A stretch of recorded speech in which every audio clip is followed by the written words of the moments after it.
काय शेवटच्या टप्प्यात तरी लक्षात आलं पाहिजे, दात पडल्यावर तरी शरण रिघा देवाशी तरी बांधच कोरायलाय. उभं राहताय ना वखरावर, मधातच बादाड पडू दिले आणि बांधाच्या कडीला वखर गेल की शेल्यावर पाय देतो. 2-3 बाऱ्या हेडगळला, फ्रॅक्चर झाला तरी वखरावून उतरत न. अरे मधात काजू लावणं सुंबळ्या, काय बांधाच्या याच्यात घुसतू. विठाला विठाला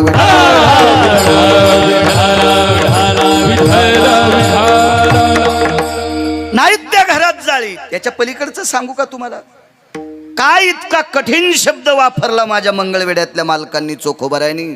चोखा म्हणे फजित खोर माझे माझे. अरे ते फजित खोर आहे का घर माझं म्हणायचं नाही? आतापर्यंत तुम्ही पाहिलंय का मेलेल्या माणसाला बाथरूम मध्ये आंघोळ घातलेली? होय बाबासाहेबजी, पाहिले आतापर्यंत?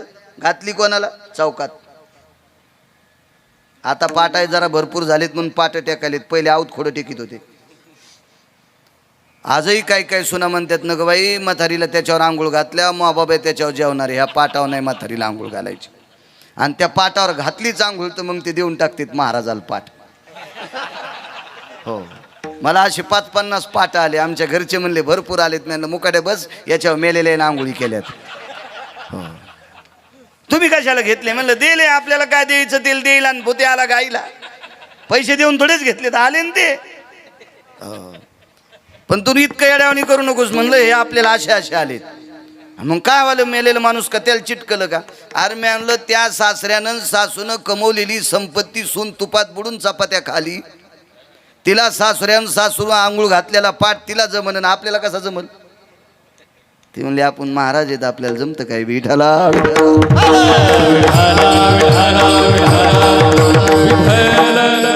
इतकं पक्याला लागलंच नाही आमचं, पण तुम्हाला कळण्यासाठी सांगायलो. विठाला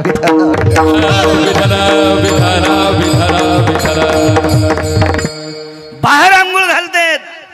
सवे अंबर वेढी तीरे शीत उष्ण घाले ते, धातू त्यागे ती बळे रे मतकुंभ हाती घेते. कुठलंही धातूचं पात्र हातात नसते, मातोड्याचं गाडगं असते. शेवटची आंघोळ मडक्यानं घालीत असते. आणि किती वेळ ठेवते ताबा?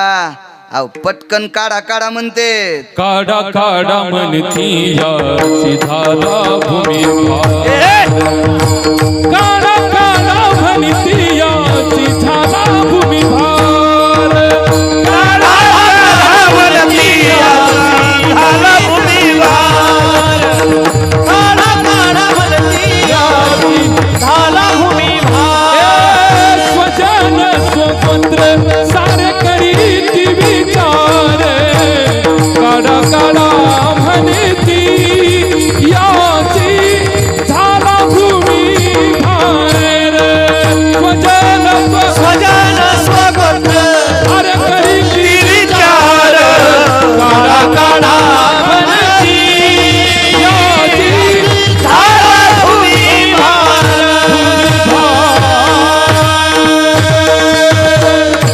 याचा झाला भूमिभार. ज्यानं सर्वस्व आपल्याला अर्पण केले असा व्यक्ती आपल्यातून ज्या दिवशी जातो राजे हो, त्या दिवशी घरातले सगळे स्वजन विष्ट मित्र गोत्र म्हणतात याचा आता जमिनीला वजन झालंय, याला लवकर काढा. कोणतं वजन? काही वेळाच्या नंतर त्याच्यातून दुर्गंधी येते आणि ती दुर्गंधी बाकीच्याला सहन होत नाही. याच्याकरता रक्ताच्या नात्यातले सुद्धा गुरुजी म्हणतात याला लवकर बाहेर काढा. म्हणून माझे चोखोबाराय म्हणले, चोखा म्हणे फजित खोर. मग ज्या घरात आपल्याला ठेवीत नाहीत काढून देतात, ते घर आपलं आहे कशाला म्हणायचं? लागतंय तोपर्यंत ठीक आहे, पण फार काही चिटकायचं नाही. ओल्या नारळाच्या कवटीवानी साधा सोपा सरळ अभंगाचा अर्थ झालं कीर्तन. विठाला विठाला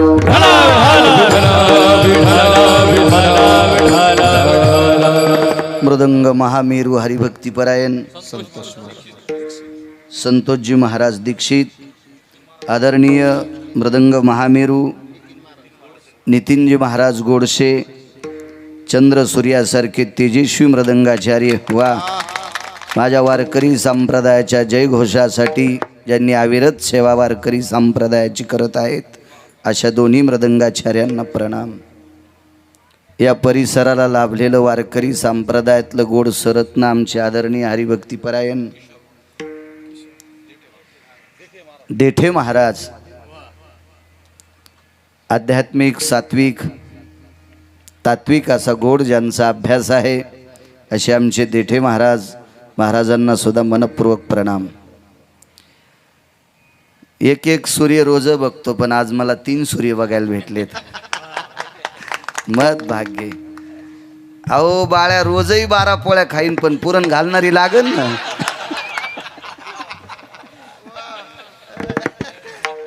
रोज येते ग येते, पण तू हिशोबात राह.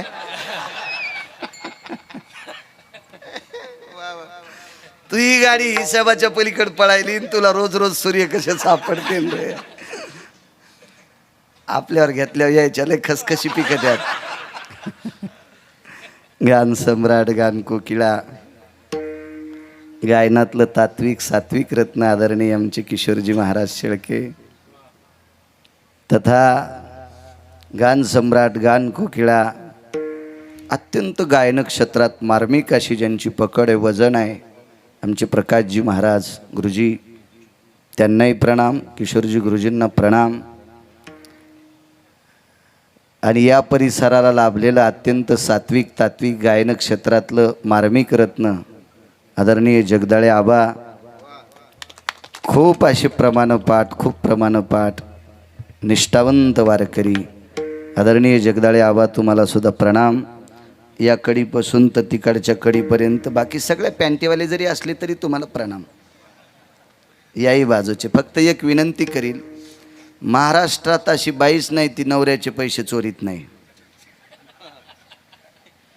आपोआपल्या नवऱ्याचे पैसे गुरुजी बायका चोरीतात आणि कोणाला देतात अडचणीत?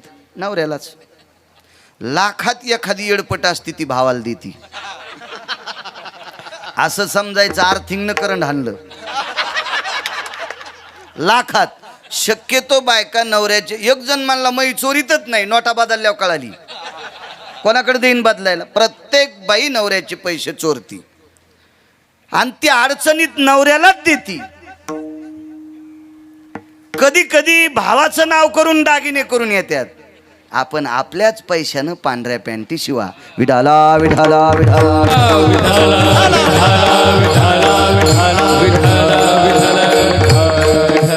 खूप सामान्य व्यक्ती. मी काही मोठा अभ्यासू नाही, मी फार असा काही वयस्क नाही, मी काय असा तात्विक नाही, माझ्याकडे गाडा अभ्यास नाही, मी साधा अल्पमती. माझ्या कीर्तनात ठीक आहे, पण आयुष्य ज्यांचं परमार्थात फार गेलंय अशा लोकांच्या कीर्तनात पांढरी शुभ्र कपडे घालत जा. तुम्हाला नाक घासून प्रणाम करतो. विठाला विठाला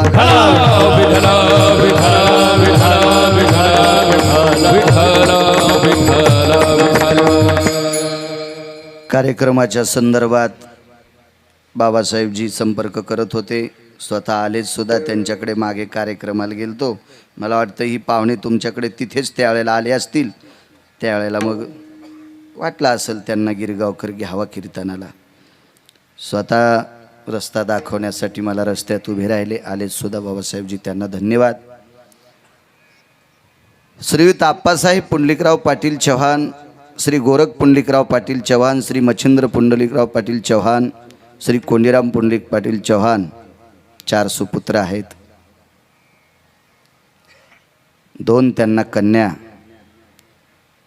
सौभाग्यवती चंद्रकला प्रकाशराव पाटील उंबरकर, सौभाग्यवती मंदाताई ज्ञानदेव पाटील आहेर. ह्या 2 कन्या, 4 पुत्र. गोडसा असा सुंदरसा परिवार. पण विश्वाच्या मालकाचा निरोप आला. वैकुंठवासी पुंडलिकरावांना दक्षिणेच्या राजाचा निरोप आला. चिठ्ठी आली. त्या चिठ्ठीला सामोरं जावं लागतंय. सुप्रीम कोर्टाची जरी समन्स आली ना तर इकडं तिकडं चॉकलेटी देता येतात. मी आजारीचे, खोटं मेडिकल सर्टिफिकेट आणता येते. मी हॉस्पिटलमध्येच आहे, काही झालो, अमकच झालो, पायाला जर काही पट्ट्या बांधून घेतल्या तर फ्रॅक्चरच आहे. कोण मधात घुसून पाहिलं? ढकल. सुप्रीम कोर्टाची समन्स आल्यावर त्या पण जास्त टाळता येत नाहीत. 1-2 टाळता येईल, 3रीला ते बांधून नेतात. पण टाळता येईल. पण दक्षिणेच्या राजाचा निरोप आल्याच्या नंतर आतापर्यंत कोणालाच टाळता आलं नाही. जी व्यक्ती 1400 वर्ष जगली त्या सद्गुरू चांगदेव बाबांना सुद्धा टाळता आलं नाही. तुमची आमची काय कथा आहे राजो. ती चिठ्ठी पाळावंच लागती, तिचा सन्मान करावाच लागतो, तिचा आदर करावाच लागतो. दक्षिणेच्या राजाचा निरोप आला. इहलोकातली यात्रा वैकुंठवासी, कैलासवासी, स्वर्गीय सत्यलोकवासी, गोलोकवासी पुंडलिकराव देवराव पाटील चव्हाण या पुंडलिकरावांना इहलोकातला निरोप घ्यावा लागला. विश्वाच्या मालकाच्या सानिध्यात पितृलोकात ते विलीन झाले. 4 पुत्र आणि 2 सुकन्या. काय माया दिली असेल, काय प्रेम दिला असेल, काय कर्तव्याची निष्ठा असेल, काय कर्तव्याचं छत्र असेल. या 6 जणांवरचं ते छत्र पारखं झालं. निसर्गाचा नियम आहे. आतापर्यंत इतिहास ग्वाही आहे त्याला. उपजल्या पिंडा मरण सांगा ते आया सो एक दिन आना पडेगा किराए का घर तो खाली करना ही पडेगा. येने ये कहले वो जाने ही सेवटी. क्या बात है? येने ये कहले वो जाने ही सेवटी. येने ये कहले वो जाने सेवटी. येने ये कहले वो जाने सेवटी. ये तेरा हानेची हो नाही कल्प कोटी. ये तेरा हानेची नाही कल्प कोटी. ये तेरा हानेची हो नाही कल्प कोटी. ये तेरा हानेची नाही कल्प कोटी. जोडीले धन तेना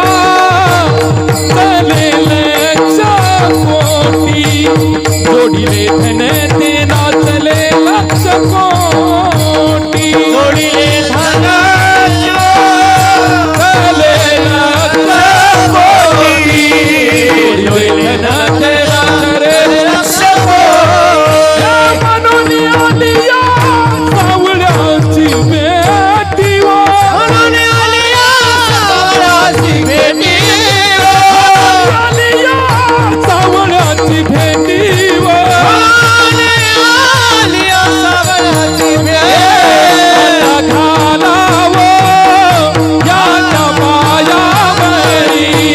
आता घालावो याच्या पायावरी. आता घालावो याच्या पायावरी. आता घालावो याच्या पायावरी. याच्या पायावरी. याच्या पायावरी. एकट्याला जायचे. कोट्यावरी जरी धन असेल अद्याप नाही. त्या अनुषंगाने पुंडलिकरावाला ह्या लोकातली यात्रा सोडावी लागली. साऊंड सिस्टीमवाले तुम्हाला सुद्धा धन्यवाद. रवी भाऊ हे यूट्यूबवाल्याला एक विनंती, अभंगाचं कडवं टाका फक्त. कधी कधी काय करते, यायला कोणी लावू दे ना दुसरे लोक. मी काय नाही म्हणत नाही, शेळके गुरुजी लावू देतो. नाही हल्ली बरेच महाराज लावू दे नाहीत यूट्यूबवाले. चला ज्ञानोबाराय तुकोबारायचा प्रचार करतात, त्याबद्दल काही दुमत नाही. विठला विठला विठला विठला विठला विठला विठला विठला.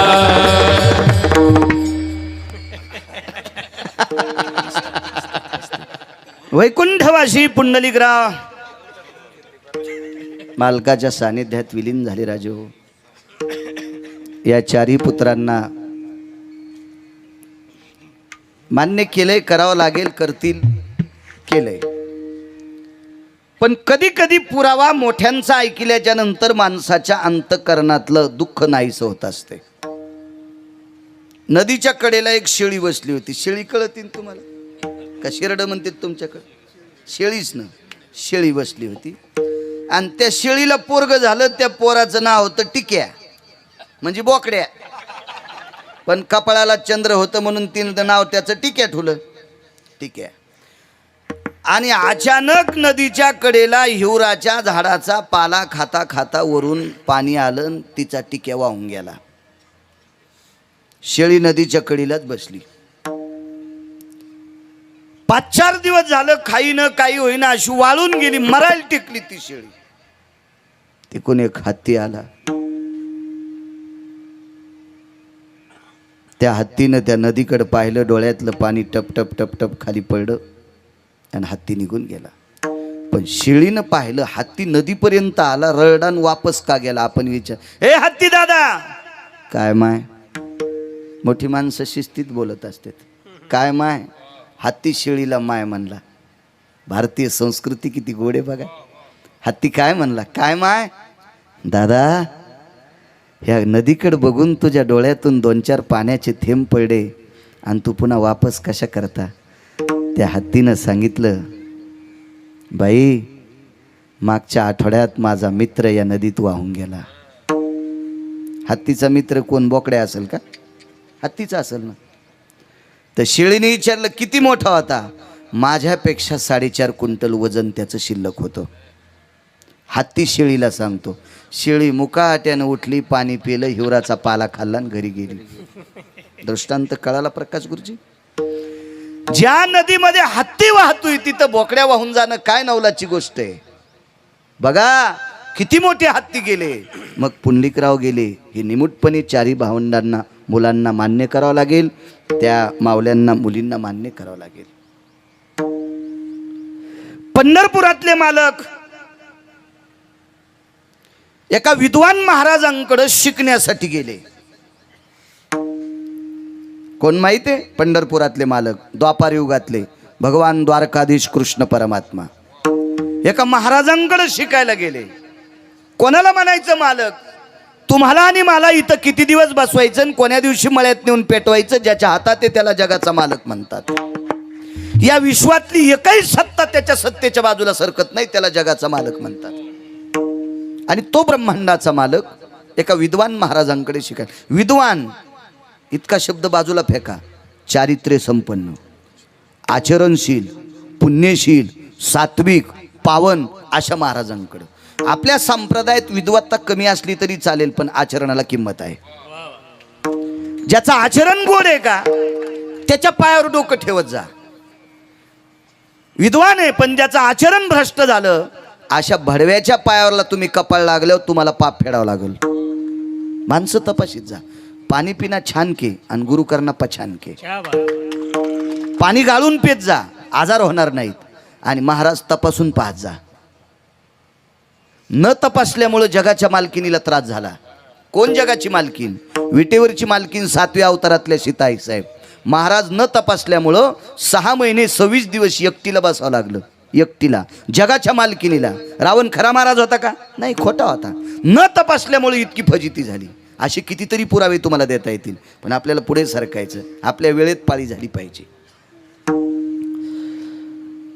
विद्वान, सात्विक, सदाचारी, पुण्यशील महात्मा. त्या महात्म्याचं नाव होतं मुनिश्री सांदीपनी. फार विवेक संपन्न.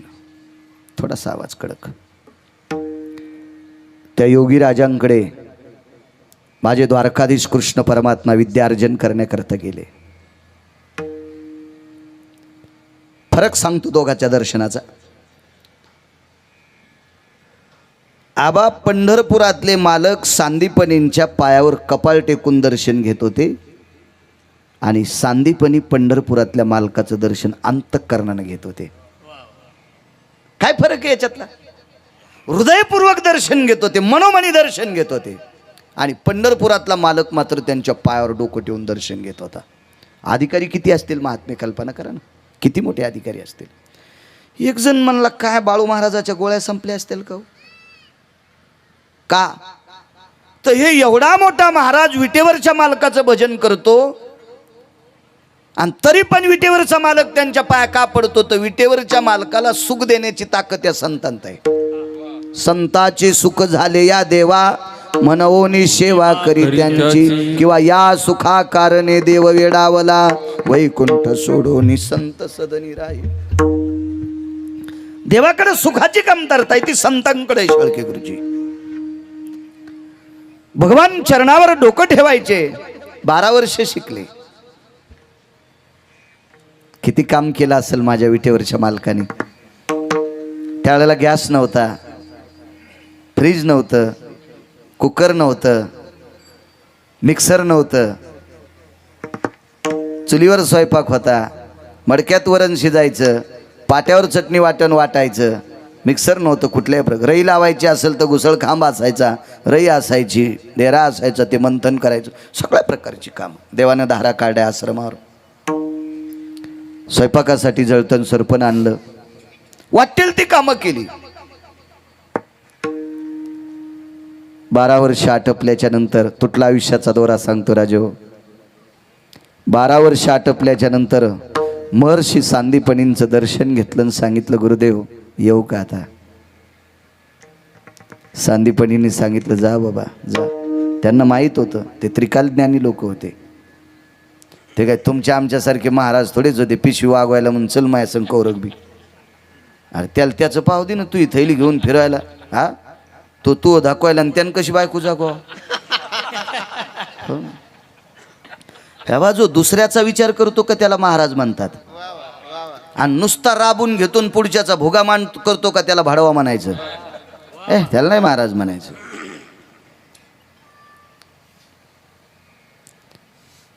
या म्हणे पुढेही बहुत करणे आहे. फार मोठे काम होते पुढे देवाच्या पाठीमागं. येतो म्हणे. निघल्याच्या नंतर पाठीवर थाप टाकली, या कृष्णा या या. पण देवाचा पाय का ओढत नव्हता माहिती आहे का. आपण 12 वर्ष ज्यांच्याकडे शिकलो त्यांना काय देऊ. तुटला आयुष्याचा दौरा सांगायला पुराण नाही, आपल्याला पुरावा बघायचा आहे. वैकुंठवाशी आदरणीय पुंडलिकराव गेले. याच्या पाठीमागे किती मोठ्या माणसांचा धागा तुटलाय त्या अर्थी आपल्याला मान्य करावं लागेल. यांचा तुटलाय. सांदीपनींनी विचारलं, कन्हैया काय काय अडचण काय. मान खाली घातलीने विचारलं, गुरुदेव थोडासा कडक. गुरुदेव आपणाला काही गुरुदक्षिणेत देऊ का. सांदीपनींच्या डोळ्यातून पाणी आलं आणि सांगितलं, कन्हैया तुझ्यासारखा जगाचा मालक माझ्या आश्रमावर शिकला, याच्यापेक्षा दुसरी गुरुदक्षिणा काय असेल. चंद्र सूर्य येतोपर्यंत माझं नाव राहील. ब्रह्मांडाचा बाप सांदीपनींकडे शिकलाय. थोडासा म्हणजे ते काय विकोम कमी करायचा. हो ब्रह्मा बेस बेस बेस कमी करा. ब्रह्मांडाचा मालक माझ्याकडे शिकलाय.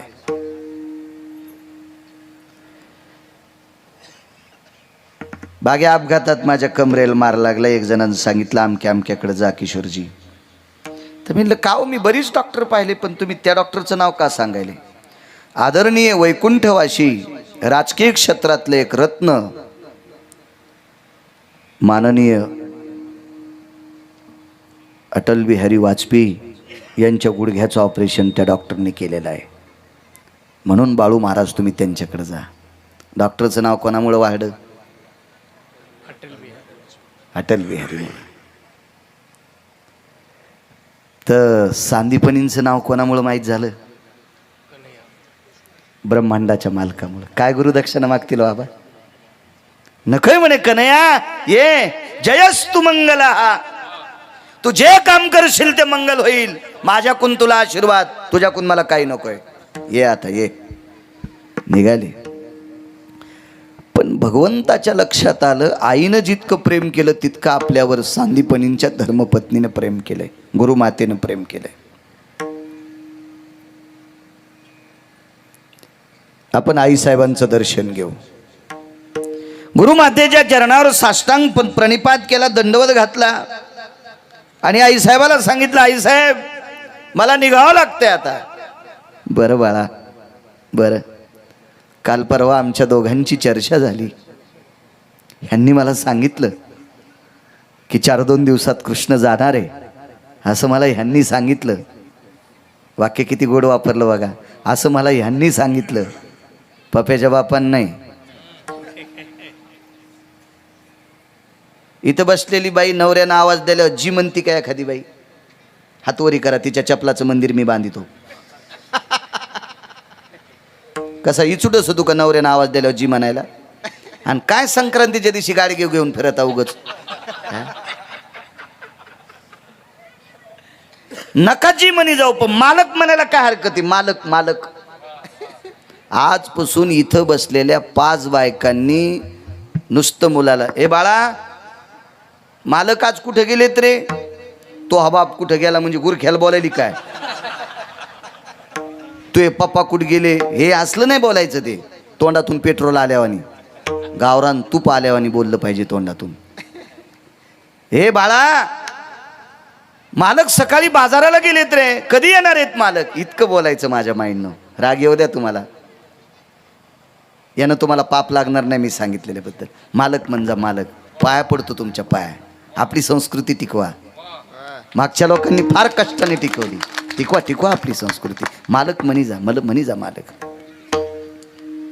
काय होतंय माहितीये का? यांनी चांगलं बोलणं जुन्यांनी सोडून दिलं, म्हणून काल परवाच्या शिकलेल्या नावानंच बोलायल्यात. विवेक, ए विवेक.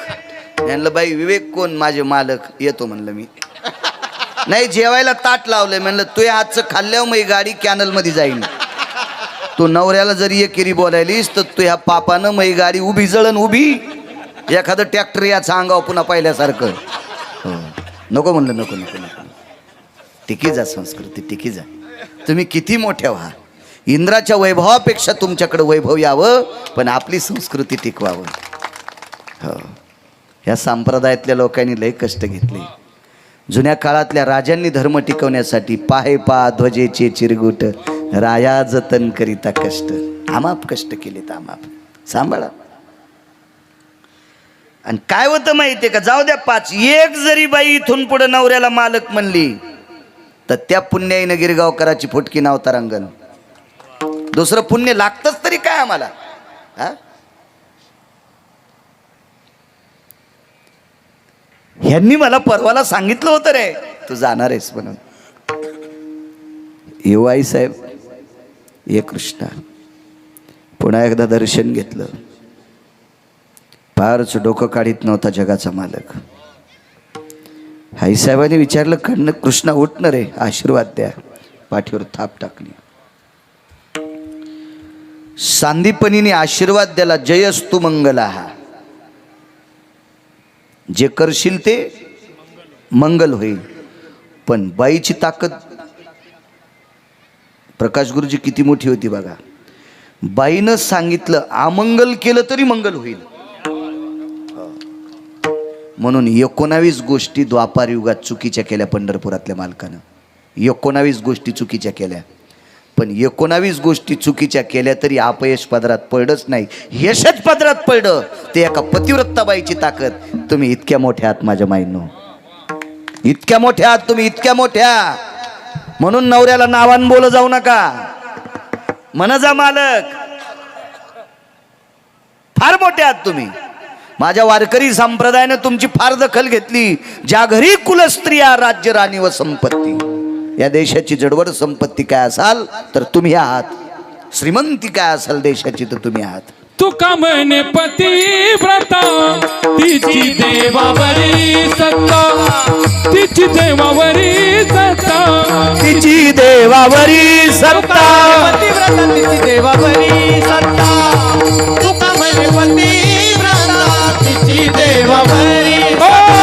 तुका म्हणे पतिव्रता, तिची देवावरी. तुका म्हणे पतिव्रता, तिची देवावरी सत्ता, तिची देवावरी सत्ता, तिची देवावरी सत्ता.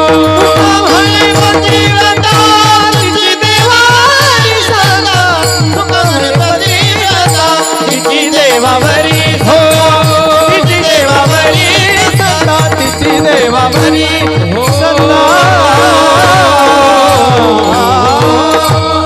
क्या बात आहे.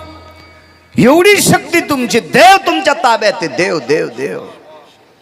देवानं चुकीचं काम केलं तरी ते मंगल व्हावा असा आशीर्वाद देण्याची ताकद ज्या बाईत.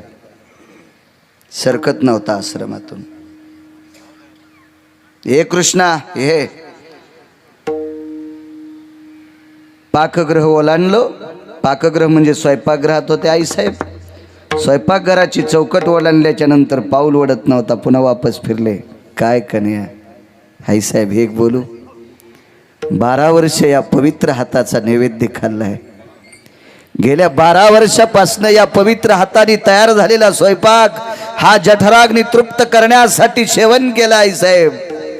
या पवित्र हात ज्या शरीराला आहेत त्या पवित्र शरीराकरता मी काय देऊ? काय बाई विद्वान होती आबा. त्या माऊलीनं सांगितलं, कन्हैया तुला एक माहिती आहे, मी ज्या व्यक्तीच्या नावानं कुंकू लावते त्या व्यक्तीनं जगाच्या मालकापुढं हात पसरला नाही. मी ज्या महात्म्याच्या नावानं कपाळाला पती म्हणून कुंकू लावते, माझ्या पतीनं जगाच्या मालकासमोर तुझ्या पुढं हात पसरला नाही. आणि ज्यानं आयुष्यभर कोणाच्या पुढं हात पसरला नाही अशाची मी बायको आहे. मी कशाला तुला काय मागू रे? हे कृष्णा ये, तुला माझा आशीर्वाद आहे. निघाले प्रभू. पण त्याला काय कळत नाही हो, त्याला सगळं कळतंय. आश्रम ओलांडल्याच्या नंतर तुळशी वृंदावनाच्या समोर गेल्या लक्षात आलं त्याचं हृदय असं त्याला टोचण्या मारित होतं. त्याच्या लक्षात आलं ज्या बाईनं आपल्याला जा म्हणून आशीर्वाद दिलाय तिच्या अंतःकरणात कुठेतरी पिना टोचायल्यात. वापस आले, पाहिलं तर अंतःकरणाचा बांध फुटला आणि सांदीपणींच्या धर्मपत्नी रडत होत्या. तुटला आयुष्याचा दोरा सांगायला वाक्य नीट ऐका. याकडे हर बोलतोय. भगवंत खाली बसले, पितांबराचा दुमाला सोडला आणि पितांबराच्या दुमाल्याच्या कोपऱ्याने महर्षी सांदीपणींच्या पत्नीचं गुरुमातेचे डोळे पुसले. आईसाहेब रडता, कन्हैया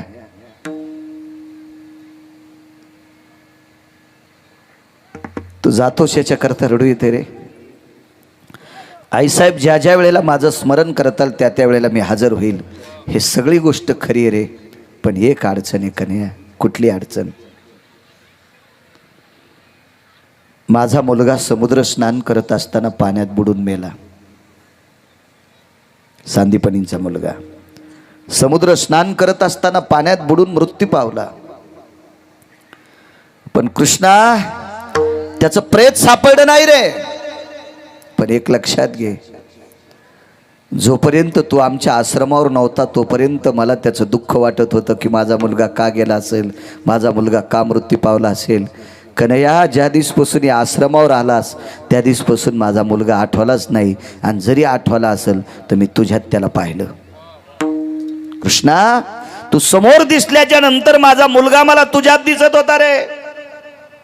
याच्याकरता कधी माझ्या डोळ्याला पाणी आलं नाही.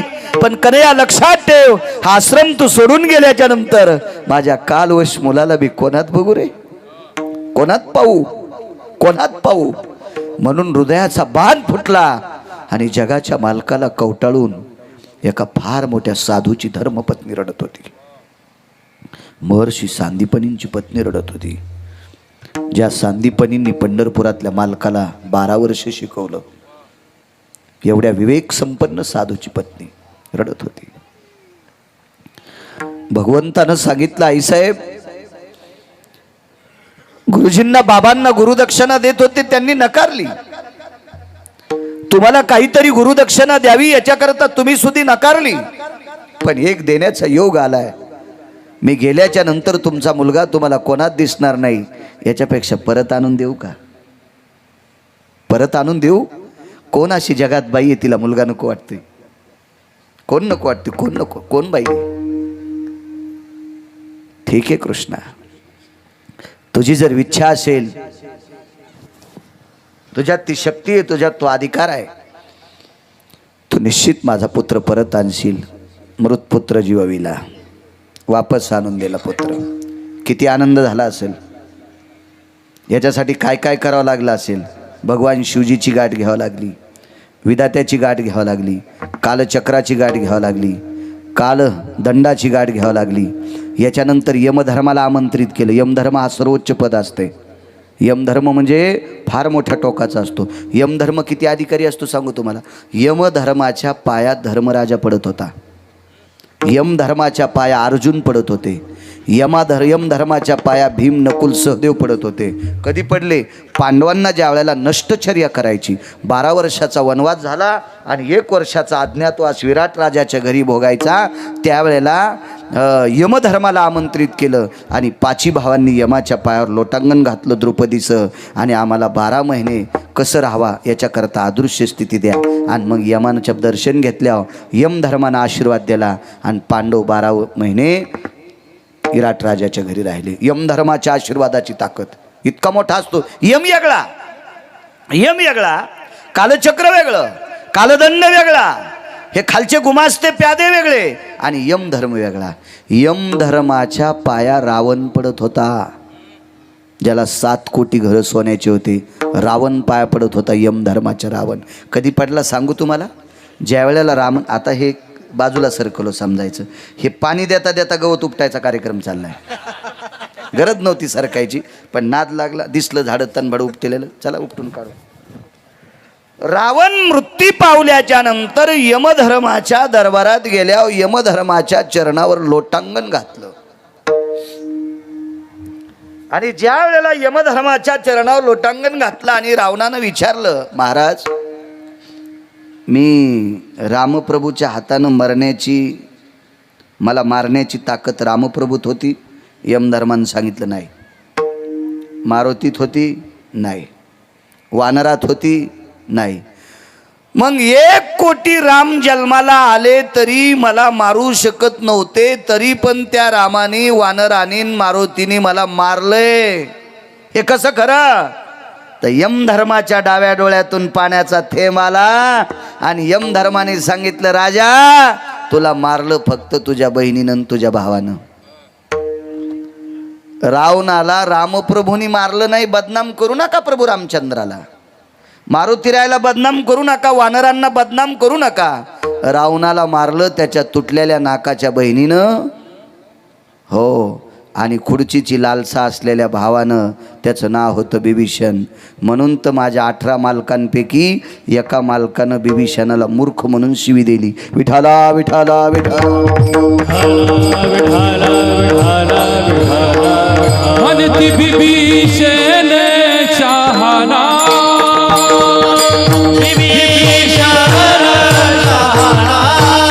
म्हणती बिभीषण शहाणा,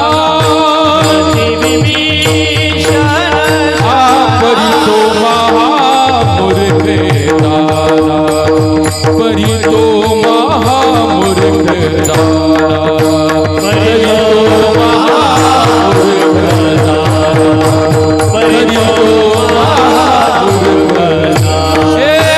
म्हणती बिभीषण शहाणा, परी तो महामूर्ख दाना, परी तो महामूर्ख दाना. बिभीषण शहाणा, परी तो महामूर्ख दाना, परी तो महामूर्ख दाना.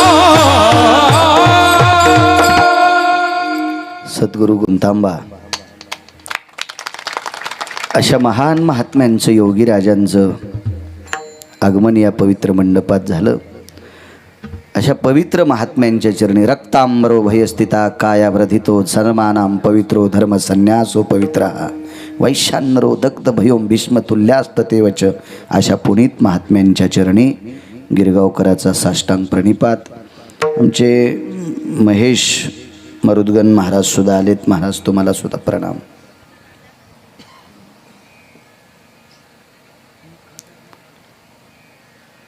या सगळ्या गोष्टी एकत्रित केल्या आणि जगाच्या मालकाने महर्षी सांदीपनींचा पुत्र परत आणला. घ्या आई साहेब तुमचा मुलगा. याच्यापेक्षा गुरुदक्षिणा दुसरी कुठली असेल? भगवान निघून गेले. मला फक्त वर्षाने त्याचा अजून पक्का पुरावा लागलेला नाही, पण कधी जर आता पावसाळ्यात मला थोडासा वेळ भेटतो, मी याचाही पुरावा लागेल. एवढ्या दिवसाच्या नंतर परत आणलेला सांदीपनींचा पुत्र पुन्हा मरण पावला.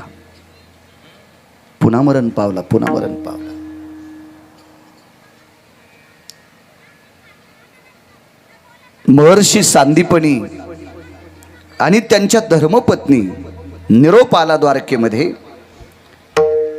त्यावेळेला पंढरपुरातले मालक हे द्वारकेत नसून पांडवांच्या घरी होते. द्वारकेचा राणा पांडव. इंद्रप्रस्थात भगवान होते, हस्तिनापुरात पण नव्हते, इंद्रप्रस्थात. पक्का निरोप आहे मला, मी वाचल्याशिवाय सांगत नाही. इंद्रप्रस्थामध्ये भगवान निरोप पोचला आणि महर्षी सांदीपनींच्या आश्रमावर भगवान पुन्हा पोचले. विचारलं काय कारण आहे? प्रेत पडले म्हणले. बघे प्रेत समुद्रात बुडलेला प्रेत न सापडलेला जिवंत केलास, आता प्रेत सापडले, आता जिवंत करायला काय हरकत आहे? विटेवरच्या मालकानं सांगितलं, आईसाहेब मी समुद्रात मृत पावलेला तुमचा पुत्र वापस आणला ही माझी ताकद नाही, तुमची आणि तुमच्या मालकाचीच ताकद होती. कारण सांगू, पंढरपुरातल्या मालकाला काशीतल्या मालकाला बायोडाटा बदलता येत नाही. नाही बदलता येत बायोडाटा. बायोडाटा बदलायची ताकद फक्त संतात असती. बायोडाटा म्हणजे प्रारब्ध. प्रारब्ध बदलायची ताकद फक्त संतात असती, देवात नाही.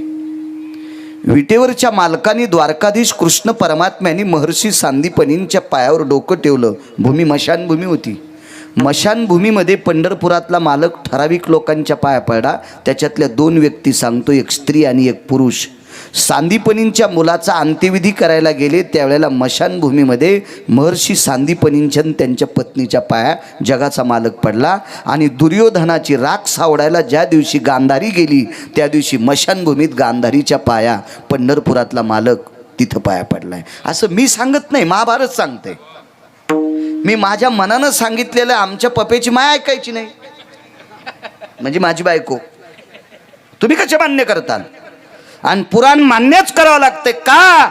माझ्या देहूतल्या मालकांनी पुराणाला मान्यता दिली. पहावे पुराणे विचारून,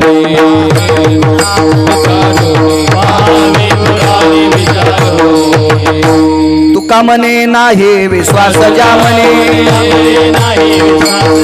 तुका म्हणे नाही विश्वास जा म्हणे, पहावे पुराणे विचारून,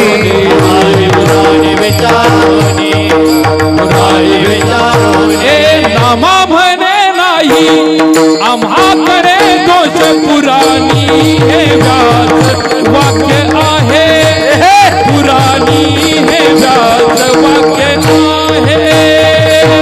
नामा म्हणे नाही आम्हाकडे दोष पुराणी, हे व्यास वाक्य आहे पुराणी, हे व्यास वाक्य आहे. ज्याला जास्त मत पडे तेच निवडून येत असते ना. मग आता तर 2 मतं झाले आपल्याला. विठाला विठाला माझ्या देहोतले मालक आणि नामदेवराय स्वतः सांगतात पुराणाला, पुराणीचा रस गोड पुराणासारखं रस गोड नाही. पुराण सांगते गांधारीच्या मशानभूमीत पाया पडला. सांदीपनींच्या मशानभूमीत पाया पडले. आईसाहेबांनी सांगितलं, गुरुदेवांनी सांगितलं, कन्हैया जमेल का? जमेल. डोळे भरून आले. आणि विटेवरच्या मालकाने सांगितलं, ऊसापासून साखर तयार करायचे कारखाने जगात खूप आहेत. ऊसापासून साखर तयार करायचे कारखाने जगात खूप आहेत. ऊसापासून गुळ तयार करायचे युनिट जगात खूप आहेत. पण गुळापासून आणि साखरेपासून ऊस तयार करता येत नाही असा एकही कारखाना नाही. एकदा गेला आता संपलं. जगाच्या मालकाने स्वतः महर्षी सांदीपनींचे हात चळचळ कापत होते. उलट दुःख सहन करायची ताकद कोणात नसती. उलट दुःख सहन करायची ताकद कोण? 6 दुःख जीवनात कधीच होऊ नये.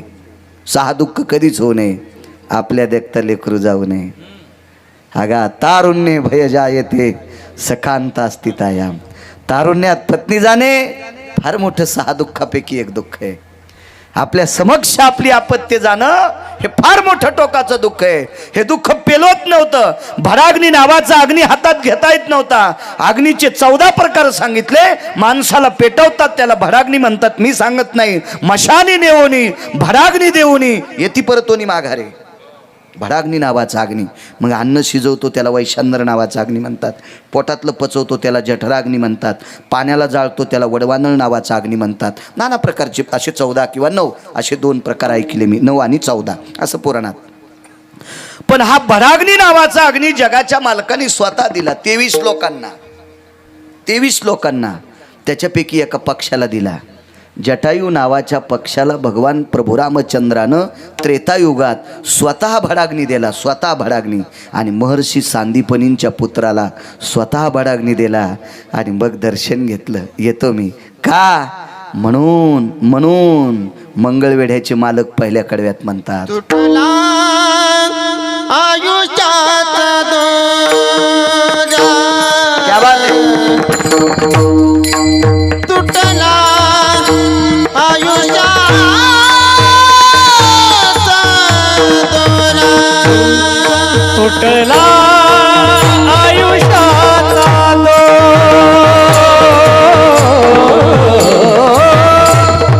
तुटला आयुष्याचा तुटला आयुष्यात दोरा. तुटला आयुष्यात दोरा. तुटला आयुष्याचा तुटला आयुष्याचा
आलं मुलाला, तुटला आयुष्याचा दोरा. एक पुरावा सांगतो आणि पूर्णविराम करतो.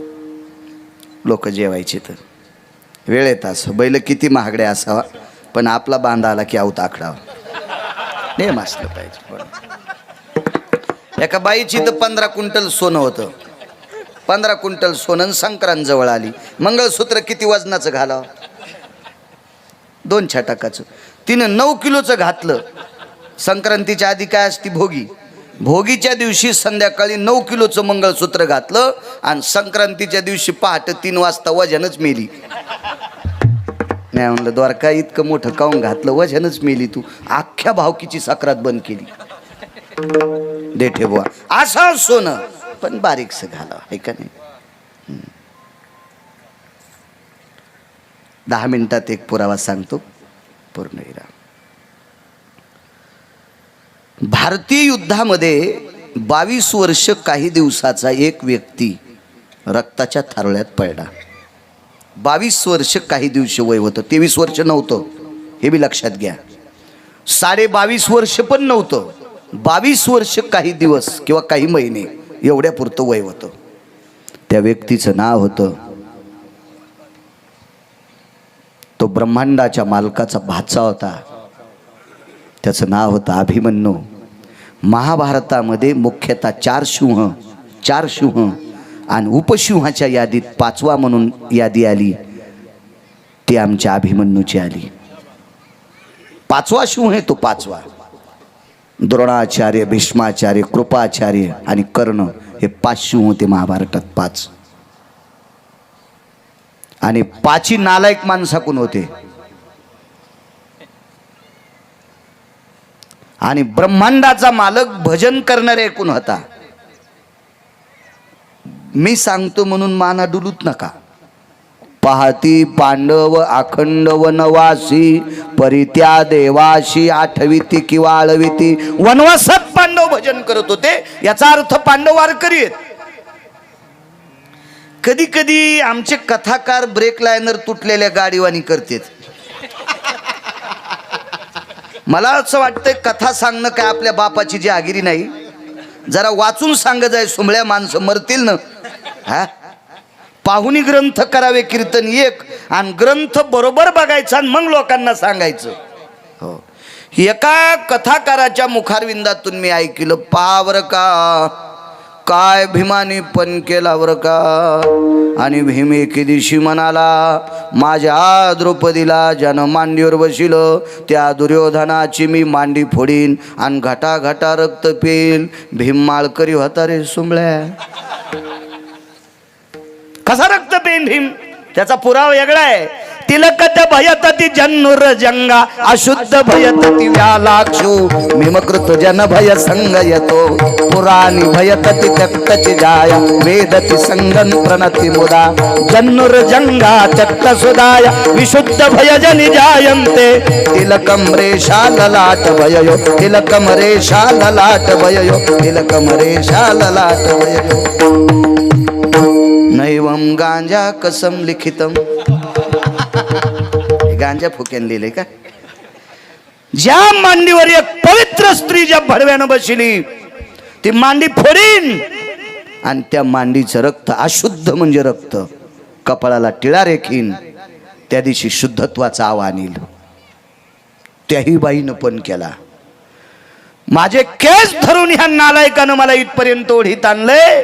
ज्या दिवशी याच्या मांडीचं रक्त डोक्याला लाईन, त्या दिवशी ये निघालीन, त्याच दिवशी तुंबा बांधील, त्याच दिवशी बुचडा बांधील. तोपर्यंत केस मोकळेत ठेवले. असे काही पुरावे असले पाहिजे. काही नाही सांगायचं. भगवान प्रभू रामचंद्र वनात फिरत असताना एक झाड हिरवगार होतं बरं का. त्या झाडाखाली एक दगड होता बरं का. देवाला घाम आला आणि देव मांडी घालून त्या दगडावर बसले. आणि भगवान त्या दगडावर बसल्याबरोबर ते दगड असा उडाला. देव तोंडावर पडले आणि त्या दगडाची बाई झाली. वाचून सांग जाय नालायका. प्रभू रामचंद्र त्या शिळेला पाय लावतील. त्याचे चरणीचे चाली किंवा त्याचे चरणाचे चाली, शिळा होती मनुष्य झाली. यतर वायुर्वेग सुधायन छंद पराभय जायन्ते वायुर सुवेग सकल जनाय वायुर सुवेग सकल जनाय पदाश्रिकं भय जायन्ते रजकन भयजनि जायन्ते रजकन भयजनि जायन्ते रजकन भयजनि जायन्ते. रज हा शब्द तिथं नाही, पण कळण्यासाठी मी मनानं लावलाय. मंजुळ असा वारा आला, भगवंताच्या पायाला स्पर्श केला आणि त्या पायावरचा एक मातीचा धुळीचा कण डस्ट उडाली आणि त्या शिळेवर पडल्याबरोबर शिळा होती मनुष्य झाली. हे पुराण आहे, इतकं गोड पुराण आहे आपलं. तुम्हाला एक सांगू, मोटरसायकलचा ड्रायव्हर चुकला 2 मरतेत, जीपचा चुकला 10 मरतेत, एसटीचा चुकला 55 मरतेत, रेल्वेचा चुकला 1000 मरतेत, वक्ता चुकला कोटी मरतेत. म्हणून निदान बाकीच्या संप्रदायानं आपल्याला काय घरच्याचा इटन शेजाऱ्याचा भांग नीट, आपल्याला काय बाकीच्या माणसानं दुसऱ्याच्या येणी फणी नाही केली पाहिजे. पण आपल्या वारकरी संप्रदायातल्या लोकांनी किमान वाचून बोललं पाहिजे, विठाला विठाला. 22 वर्ष काही दिवसाचा तरुण या भारतातला 5वा शिंह आणि रक्ताच्या थारोळ्यात लालबुंद पळसाच्या फुलासारखं शरीर झालंय. तो खाली पडला. संदेश मिळाला, आपला मुलगा रक्ताच्या थारोळ्यात पडला. तेवढ्या अवकाशात दारात एक रथ आला. त्या रथाचा सारथी पंढरपुरातला मालक आहे. त्या रथाच्या पाठीमागं आधिपत्याच्या आरूढ आसनावर बसलेला व्यक्ती अर्जुन आहे. सारथी आणि आधिपत्यावर बसलेला व्यक्ती मेहुण्या मेहुण्यांचं नातं आहे. ब्रह्मांडाच्या मालकाची बहीण अर्जुनाची धर्मपत्नी आहे. अर्जुन इतके नशिबान होते, जगाचा मालक त्यांचा मेहुणा होता. दारात रथ आला. गोपुरावर एक बाई होती. गोपूर आहे त्या अर्थी त्या काळातही 3-3 मजली घरं होते. 3-3 मजली घरं त्याही काळात होते. महाभारत सांगते, मी नाही, वाचत जा कधी कधी. महाभारताची फार गरज आहे हल्ली पाठ असणं. कारण या इंटरनेट जगात कसं जगावं, पावला पावलाला रावणाची संख्या वाढली, याच्याकरता या सृष्टीवर कसं जगावं याच्याकरता महाभारतातले मुद्दे पाठ असणं अत्यंत गरजेचं आहे. कधी कधी वाची जा. काय वाचवायला ग्रंथ विकत घ्यायची गरज नाही. इथं बसलेल्या किती बी वयस्कर व्यक्तीनं 5वीच्या नाताल म्हणायचं इचके मोबाईल, महाभारत पाहासारखा पाहासाठी, दुसऱ्या कामासाठी ना काहीच खूप. 3-3 वाजूस तर झोपा मोडायलेत. जेवलास का, कोणती भाजी खाल्ली, काल कुठं गेलता, मसनात गेलता, काय गरज आहे तुला त्याच्याहून इचकून. तेव्हा सकाळी पाणी नेत नाही, त्याचं इचकायचं तरी कशाला. शास्त्र पहा, पुराण पहा, शैक्षणिक क्षेत्र बघा, वैद्यकीय क्षेत्र बघा, कोणी राजकारणातलं असेल त्यानं राजकीय क्षेत्रातलं बघा. आपल्या लोकांना गाथा ज्ञानेश्वरी पुराण पहा. शेळके गुरुजी काय करायचं आपल्याला उगत फुकट भंगार डोक्यावर घेऊन.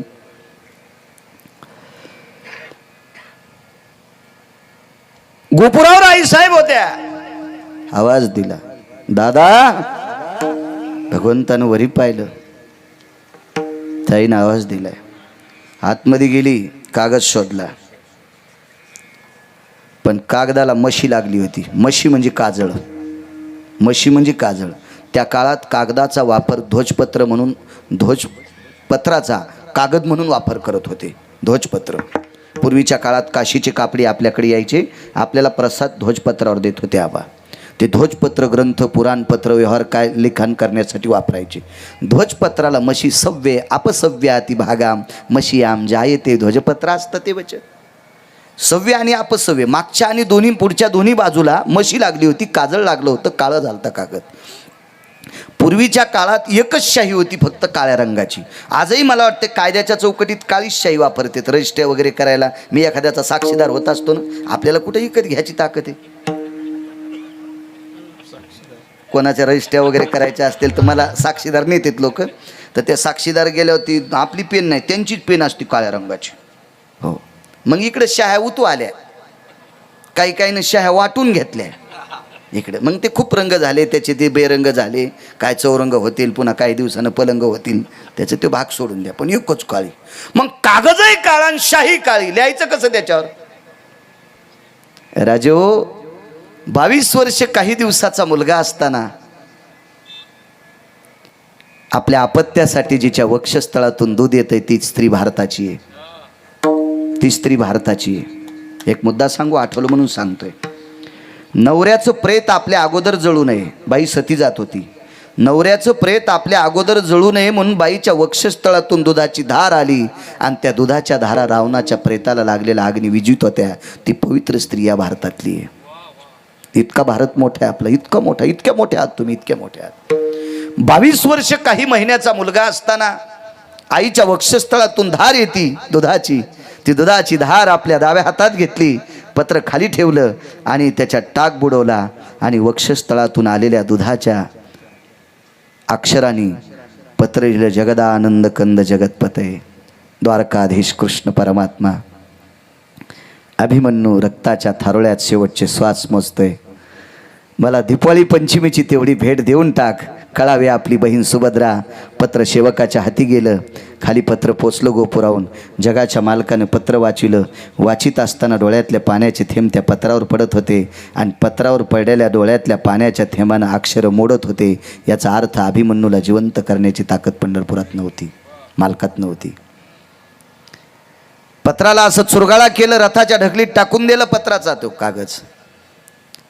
कुरुक्षेत्रावर पोहोचले. ब्रह्मसरोवराच्या काही अंतरावर पूर्व भागाच्या ठिकाणी अभिमन्यूचं शरीर पडलं होतं. ब्रह्मसरोवराच्या उत्तर भागाला पुराण पहा, लक्षात येईल महाभारत. तिथं ज्योती नावाचं सरोवर आहे, आता अस्तित्वात नाहीये, त्या काळात होतं. ज्योतीन नावाचं सरोवर होतं. या सरोवराच्या बाजूला भीष्माचार्यांचं पार्थिव पडलं होतं. पण ब्रह्मसरोवर आज 244 एकरचं आज अद्ययावत सरोवर आहे. त्या राज्यातल्या लोकांनी निर्मळ ठेवले. मी काल माघवारीला गेलो तर नगर प्रदक्षिणा करीत असताना दत्त घाटावर इतका शेण होतं, इतकं शेण होतं, इतकं शेण होतं. किती निधी हेतू पंढरपुराला, पण तिथल्या प्रशासनानं तो घाटसुद्धा साफ केलेला नव्हता. इतकी वारकऱ्यांची बेहाल आहेत, इतके बेहाल वारकऱ्यांचे. बाजूला शेणाचे ढिगलं होते, त्या शेणानं इतकं, म्हणजे ते काय काय असेल आता ते जाऊ द्या. तोंडाला उपरणे बांधून वारकरी नगर प्रदक्षिणा करत होते. मला असं वाटतं तिथल्या ढवळ्या कपड्यावाल्यांना ते दिसत नसावं का. बघावं बघावं त्यांनी. वारकऱ्यासाठी पंढरपूर पवित्र करा. तुमची मुलं कायमस्वरूपी राजे होतील, त्यांना वेल्डिंग होईल, वेल्डिंग होईल, खुर्चीची वेल्डिंग. पण तुम्ही जर वारकऱ्यांची सेवा करत नसाल तिथं, तर तुमचे पोरं जिवंतपणे तुमचे अंगुठे घेतील. करायला पाहिजे. बघा बाकीच्या राज्यांचं बघा, तिथल्या राज्यातल्या लोकांचे आकडे ऐकल्याच्यानंतर घाम आला, घाम. प्रकाश गुरुजी घाम, काय निष्ठा जोपासतात. मागे एकदा मी कार्तिकी वारीला पण आळंदीला गेलो. आळंदीहून येताना आमच्या ड्रायव्हरचा ऊस लावत होते, मी ट्रेननं गेलो, चांगल्या डब्यात बसून गेलो, तुमच्यात पैशाचा जोर आहे. तर मला एक डॉक्टर घ्यायला आले, सोडायला एक डॉक्टर तिथपर्यंत आले. ते पारमार्थिक होते. पण सोडायला आल्याच्यानंतर एक ट्रेन उभी होती, तर त्या ट्रेनवर प्रत्येक डब्यावर लिहिलं होतं 65 वर्षाचे पूर्ण ज्येष्ठ नागरिक यात्रा प्रवास. 65 वर्षाचे पूर्ण ज्येष्ठ नागरिक, त्यांच्यासाठी पूर्ण रेल्वे फ्री होती. त्यांच्या 2 टायमाच्या जेवायची व्यवस्था, चहा दुधाची व्यवस्था, नाश्त्याची व्यवस्था ते प्रशासन करत होतं. का आपल्याकडच्या लोकांना जाग येत नाही? का धर्माचं काम आपली लोक तितक्या जोमानं करत नसावा? करावं आपल्यासुद्धा लोकांनी, आपल्या ढवळ्या कपड्यावाल्यांनी सुद्धा तितक्या जोमानं धर्माचं काम करावा. माझा विटेवरचा मालक, माझा काशीतला मालक, माझा सत्य लोकाचा मालक, माझे अष्टादश संत ज्ञानोबाराय, तुकोबाराय, नामदेवराय, चोखोबाराय, नाथबाबा, सावता महाराज, सीना महाराज, रविदास महाराज, कबीर महाराज, मीराबाई, जनाबाई, मुक्ताबाई, सखुबाई मोठ्या प्रसन्न अंतकरणाने या ढवळ्या कपड्यावाल्याकडे पाहत्याल आणि त्यांना गोड अशा प्रकारचा राजाश्रय मिळेल. बघा, कधी कधी धर्मांचं काम केलं पाहिजे. पाहे पा ध्वजेचे चिरगोट, राया जतन प्रजा नाही, राजाने धर्माचं पालन करावं, मग प्रजा नीट चलत असते. कधी लक्षात ठेवा. असो, युद्धभूमीच्या ठिकाणी रथ पोचला, इथपर्यंत आलतो ना. रथ पोचला युद्धभूमीच्या ठिकाणी. रथातनं अर्जुनाच्या अगोदर विटेवरच्या मालकानं खाली उडी टाकली. तुटला आयुष्याचा दोरा, शेवटचा, क्षमा असावी, मला संध्याकाळी पुन्हा दूर जायचंय. भगवंतानं आधी उडी टाकली. लालबुंद झालेलं ते चेहरा, पळसाच्या फुलासारखा लालबुंद, गुलाबाच्या पुष्पासारखा लालबुंद झालेला तो चेहरा स्वतःच्या पितांबराने अभिमन्यूचा साफ केला आणि रक्ताने माखलेल्या भूमीमध्ये जगाचा मालक मांडी घालून खाली बसलाय. मांडी घालून खाली बसला आणि डाव्या मांडीवर अभिमन्यूचं डोकं ठेवलं आणि चेहरा कुरवाळला. बाळा, थकलास? जी मामांश्री, काय नशिबवान असलो. विश्व ज्याच्या ताब्यात येतो जगाचा बाप अभिमन्यूचा मामा आहे. जगाचा बाप. थकलास बाळा? जी मामाश्री. टपकन डोळ्यातून पाणी आलं. माझ्या विटेवरच्या मालकाने विचारलं, अभिमन्यू रडतोस? नाही, सिंहाचा मुलगा आहे, वाघाचा छाव आहे, क्षत्रियाचा पुत्र आहे, मरणाच्या भीतीने रडत नाही. रडू याच्या करता आलंय. माझ्या आत्या मामानी मला हातात शस्त्र नसताना लात मारली. महाभारतात 24 लोक भडवे होते, हरामखोर होते. कोणाला शंका आली असेल उत्तर देण्यासाठी तयार आहे. असं का म्हणतो म्हणून विचारतील कोणी लोक. मी माहीत नसल्याशिवाय कसं विचारेन. माझी कॉलर धरणारे कोणीतरी, तू 24 लोकायला कसं काय भडवाना हरामखोर म्हणतो. मी पाठ केले महाभारत, वाचिले. मी काय ऐकलं नाही भांगऱ्या भोंगऱ्याचं, मी स्वतः वाचिले. 24 लोक हरामखोर, त्याच्यापैकी जयद्रथ आहे, नालायक आहे, दुःशासन्या, शकुन्या, दुर्योधन्या, हे भडवे लोक होते, भडवे होते. कुटुंब प्रणालीत राहण्याच्या लायकीचा नव्हता दुर्योधन. मोठी भाऊजाई आई समान आहे आणि आई समान असणाऱ्या भाऊजाईला ज्यानं मांडीवर बसलं तो संसारात ठेवायच्या लायकीचा आहे प्रकाश गुरुजी? नाही. दुसरी एक गोष्ट सांगू, असे कितीतरी मुद्दे आहेत दुर्योधनाच्या बाबतीत. महाभारत वाचा, मी सगळं काय सांगू. बैल 2 आणि जमीन 300 एकर कशी पाळी घेता येईल एवढं नसतंय सांगता येत मला. किती आराम करा तो दुर्योधन सांगू तुम्हाला. भारतीय संस्कृतीतल्या स्त्रीचा जर पाऊल वाकडा पडला, आपल्या भारतातल्या स्त्रीचा जर पाऊल वाकडा पडला तर तिला डोक्यातून डिलीट करा. डिलीट करणं म्हणजे पुसणं. तिला आपल्या मनातून वगळून टाका. पण तिची चेष्टा करणं हे भारतीय संस्कृतीतल्या पुरुषात ताकद नाही, किंवा पुराणात, शास्त्रात, वेदात ती लिहिलं नाही. वाम मार्गानं जाणाऱ्या स्त्रीला सुद्धा वाईट म्हणायचं नाही, ही भारतीय संस्कृती सांगते.